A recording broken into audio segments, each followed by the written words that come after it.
அனைவருக்கும் இனிய மாலை வணக்கம். ஆண்டு விழாவிற்கு வருகை தந்திருக்கும் ஆன்றோர்களே, சான்றோர்களே, பெரியோர்களே, தாய்மார்களே, எதிர்கால இந்தியாவின் இளைஞர்களே, என்னை போன்ற குழந்தைகளை பாரணி தவறவிட்டுக் கொண்டிருக்கும் ஆசிரியர் பெருமக்களே, உங்கள் அனைவருக்கும் எனது நல்வாழ்த்துக்களை தெரிவித்துக் கொள்கிறேன்.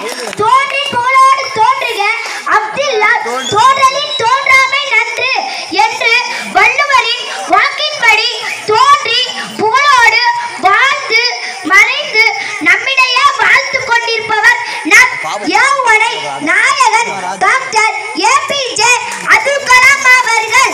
புகழ்பெற்ற ராமேஸ்வரத்தில் ஏழை குடும்பத்தில் பிறந்து இன்று உலகமெல்லாம் புகழ்பெற்ற காரணம் அவர் கற்ற கல்வியும் நேர்மை குணமும் தான்.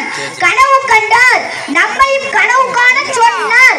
அந்த கனவு மெய்ப்பட அயராது உழைக்கும் அசாத்திய குணம் படைத்தவர் டாக்டர் ஏபிஜே அப்துல் கலாம் அவர்கள்.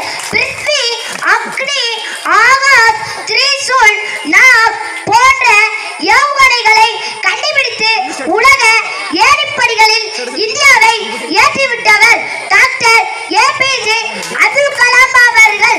மாணவர்களிடம் மணிக்கணக்காக உரையாற்றி மாபெரும் மாற்றத்தை ஏற்படுத்தினார் கலாம் அவர்கள். கற்க கசடர கற்பவை கற்ற பின் நிற்க அதற்கு தகர் என்ற குரலின்படி கற்று தெளிந்து அதன்படி நடந்து நமக்குள் வாழ்ந்து கொண்டிருப்பவர் நம் யௌவனை